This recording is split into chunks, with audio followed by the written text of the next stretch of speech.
تو اس رکوع کی ابتدا آیت نمبر 69 سے ہوتی ہے، اور اللہ تعالیٰ نے ارشاد فرمایا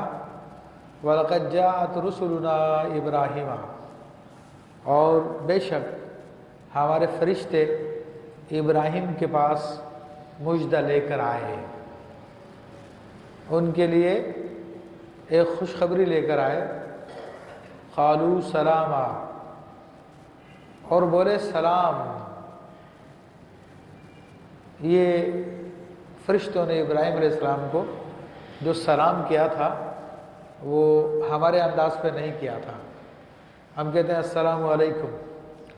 یہ فرشتوں کا سلام ہے، اور اہل جنت کا بھی یہی سلام ہے۔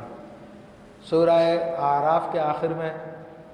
تو مسلمانوں کا یہ فرمایا کہ وہ سلام سلام کہیں گے ایک دوسرے کو، تو اس کا مطلب ہی ہوتا ہی وہی ہے، لیکن انداز یہ، الفاظ یہ ہے۔ تو جب وہ ابراہیم علیہ السلام کو انہوں نے سلام کیا، قال سلام، تو ابراہیم علیہ السلام نے جواب میں سلام کہا۔ اللہ تعالیٰ فرماتا ہے پھر کچھ دیر نہ کی کہ جاء بعجل حنین، تو ایک بھنا ہوا بچڑا لے کر آ گئے۔ اب یہ اللہ تبارک و تعالیٰ نے فرشتوں کو جب ابراہیم علیہ السلام کی بارگاہ میں بھیجا تو وہ فرشتے انسانی شکل میں تھے، وہ فرشتوں کی صورت میں نہیں تھے، اور بغیر اطلاع کے سیدنا ابراہیم علیہ السلام کی خدمت میں حاضر ہوئے۔ ابراہیم علیہ السلام بہت مہمان نواز تھے، اور آپ کے بارے میں آتا ہے کہ آپ اس وقت تک نہیں کھایا کرتے تھے جب تک کہ آپ کو کوئی مہمان نہیں مل جاتا تھا، اور بعض اوقات مہمان کی تلاش میں آپ کئی مائلز دور تک تشریف لے جایا کرتے تھے، اور مہمان کو ڈھونڈ کے لا کے اس کو کھلاتے تھے۔